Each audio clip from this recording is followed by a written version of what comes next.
Assalamualaikum warahmatullahi wabarakatuh. Allahumma sholli ala sayyidina Muhammad wa ala alihi wa sahbihi ajmain. Puji pertama-tama, puji dan syukur kita panjatkan kehadirat Allah Subhanahu wa taala serta tidak lupa kepada junjungan kita Nabi Muhammad sallallahu alaihi wasallam. Terima kasih kepada para tim medis yang sudah hadir pada kesempatan hari ini. Terima kasih juga kepada narasumber kita Bapak DRHM Burhan. Pada kesempatan hari ini, tanggal 10 Mei 2022, akan disampaikan materi tentang pengobatan penyakit mulut dan kuku atau PMK, beserta contoh obat-obatannya dan cara pemakaiannya. Langsung saja kepada Bapak DRHM Burhan, dipersilahkan. Terima kasih kepada pembicara. Bismillahirrahmanirrahim. Alhamdulillahirabbil alamin. Allahumma shalli ala sayyidina wa maulana Muhammad wa ala alihi wa sahbihi wa ummatihi ajmain. Rabbi zidni ilma warzuqni fahma, Rabbi shrahli sadri wa yassirli amri wahlul 'uqdatam min lisani yafqahu qawli. Amin ya rabbal alamin. Assalamualaikum warahmatullahi wabarakatuh.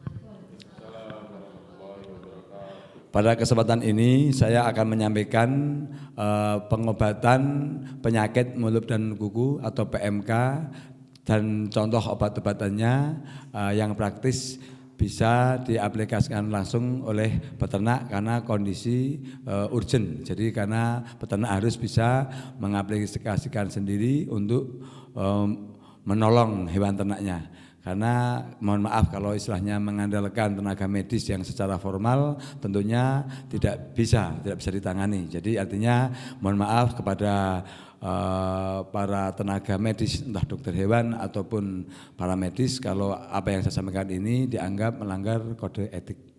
Tapi insya Allah tujuan saya untuk membantu peternak biar peternak bisa menyelesaikan masalahnya untuk mengobati PMK ini dengan cepat.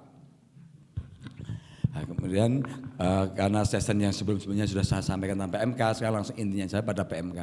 Jadi pengobatan penyakit mulut dan kuku ini, terutama pada sapi yang sekarang lagi terjadi ini, jadi intinya kita mengobati gejala klinisnya dulu, yaitu demam atau panas.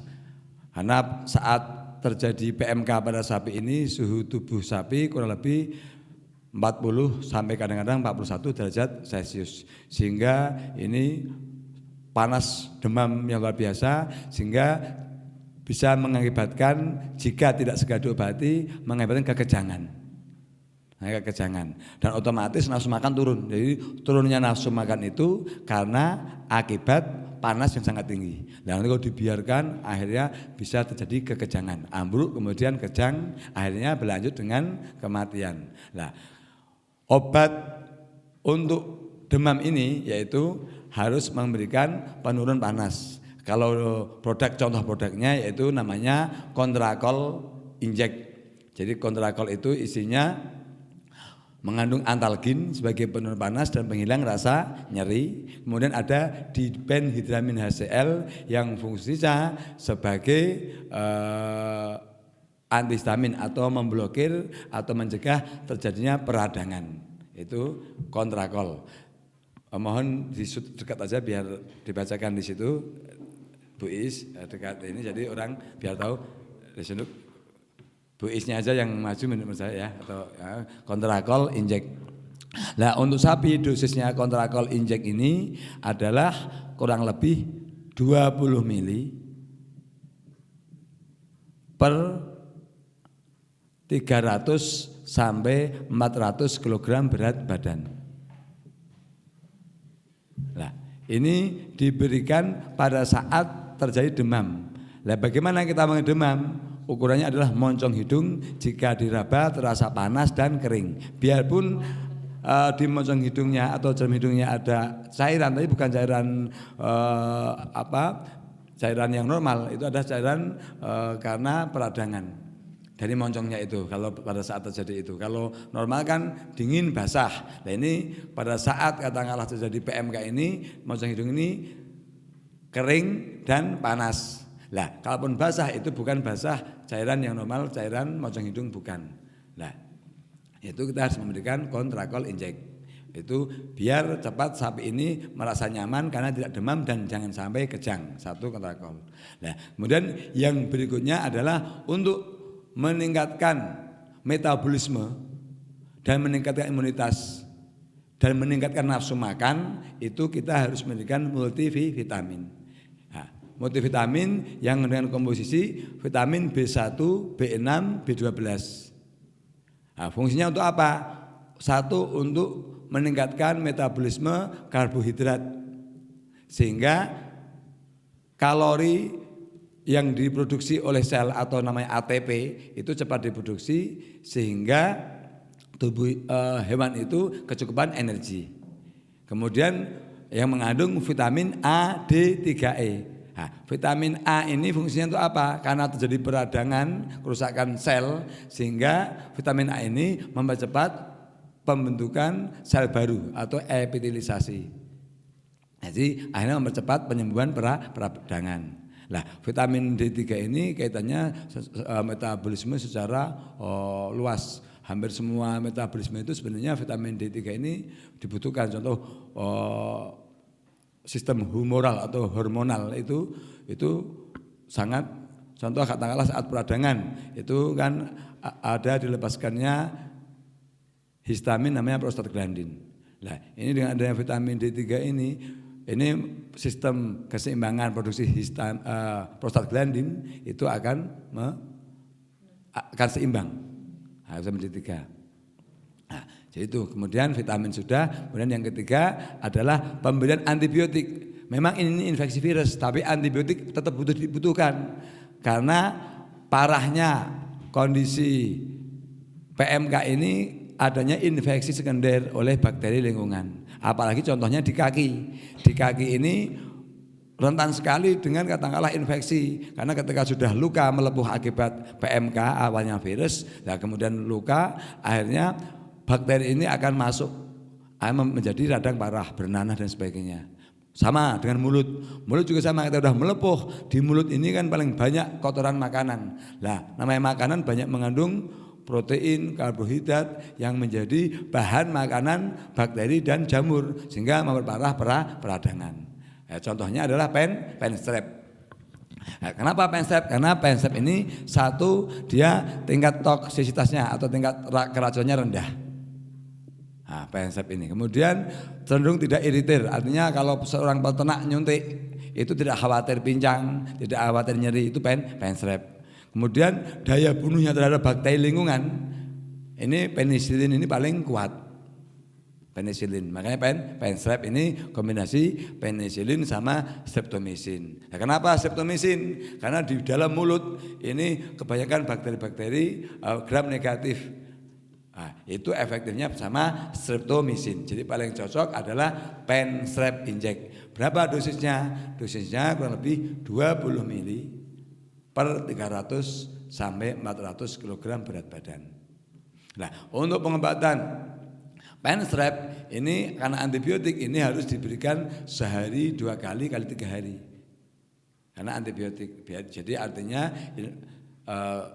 infeksi oleh bakteri yang memperparah PMK ini tuntas. Nah, tapi kalau untuk tadi yang siron, yang kontrakol, penurunan panas ini tidak diberikan setiap saat. Contoh memberikan kontrakol sekali, kemudian suhunya udah turun setelah 8 jam, kesana udah sembuh turun, jangan diberikan lagi, tidak perlu diberikan kontrakol. Kalau antibiotik harus sehari 2 kali, 3 hari, tapi kalau kontrakol penurun panas ini tidak perlu. Jadi kalau diindikasikan, contoh nanti kalau paling bagus diukur suhunya pada rektumnya atau pada anusnya, suhunya sudah normal 36,7 atau 37,3 sudah, berarti tidak demam, jangan diberikan kontrakol. Tapi kalau multivitamin tetap wajib diberikan berbarengan dengan penisilin atau pen strep. Kenapa?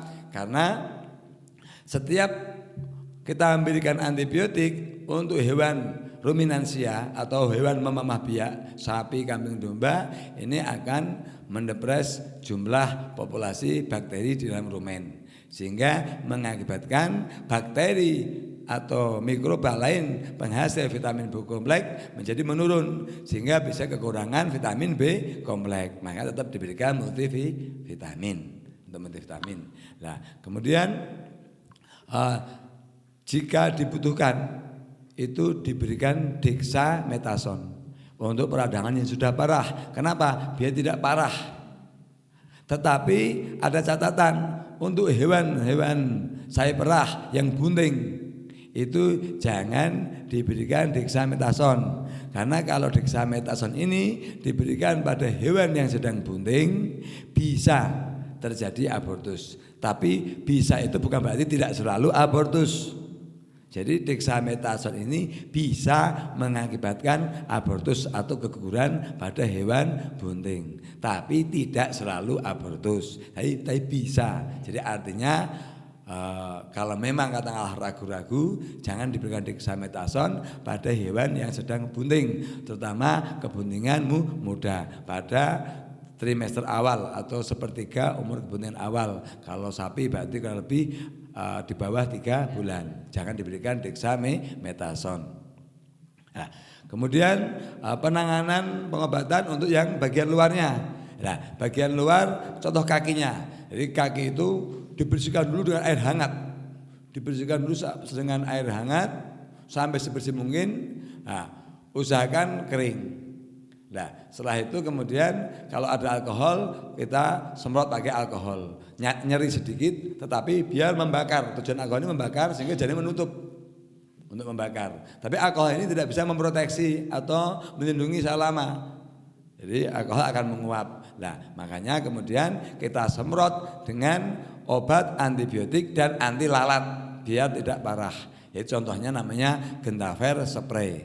Jadi Gentaver ini setelah kaki dibersihkan, kemudian udah kering, udah disemprot dengan alkohol kering, kemudian kita semprot dengan Gentaver spray. Ini satu mencegah infeksi oleh bakteri, dua kemudian dia sebagai anti lalat. Karena lalat ini kan juga menjadi vektor pembawa penyakit yang lain. Jadi jangan sampai lalat menempel. Karena nanti kalau lalat menempel berbelatungan terjadi miasis, memperburuk, akhirnya menjadi busuk dan jaringannya rusak. Ini Gentaver spray ini mengandung tilusin sebagai antibiotik, kemudian mengandung ivermectin sebagai anti parasit, kemudian sipermetrin sebagai anti lalat. Ini Gentaver spray ini berarti lengkap, ada antibiotiknya, kemudian ada anti lalatnya, Gentaver spray. Nah, kemudian untuk di mulut, kalau di mulut jangan diberikan Gentaver spray, karena kalau di mulut Gentaver spray ini mengandung anti lalat. Jadi istilahnya sedikit iritir, mengakibatkan iritasi, mungkin gatal, mungkin tidak nyaman. Nah, kita menggunakan salep antibiotik yang mengandung penisilin dan dexamethasone. Apa fungsinya? Satu, mempercepat penyembuhan peradangannya dan mencegah infeksi. Jadi di sekitar mulutnya atau kalau perlu di lidahnya juga enggak masalah, selama sesuai aturan kita memberikan lapisan tipis salep dexapen. Ini akan mempercepat penyembuhan daripada jaringan mulut yang radang akibat PMK, penyakit mulut dan kuku. Kemudian mungkin kalau lebih itu barangkali dari tenaga medis, takut saya ada lupa, ada pertanyaan. Sementara kita tutup dulu, nanti lanjutkan dengan pertanyaan ya. Terima kasih. Mungkin demikian yang saya sampaikan. Semoga bermanfaat. Insya Allah tujuan saya semata-mata ini untuk membantu menolong peternak biar cepat bisa menangani hewan ternaknya yang terserang PMK. Alhamdulillah. Semoga jangan sampai terjadi penyakit PMK dan yang sudah terjadi semoga cepat terobati dan tidak sampai mati. Terima kasih. Wassalamualaikum warahmatullahi wabarakatuh. Terima kasih kepada Bapak Daerah M. Burhan atas penjelasannya. Sudah sangat cukup jelas ya. Mudah-mudahan bisa membantu para peternak kita supaya bisa mengatasi dengan cepat penyakit PMK ini agar tidak meluas dan bisa sehat semua ternaknya. Billahi taufiq wal hidayah. Wassalamualaikum warahmatullahi wabarakatuh.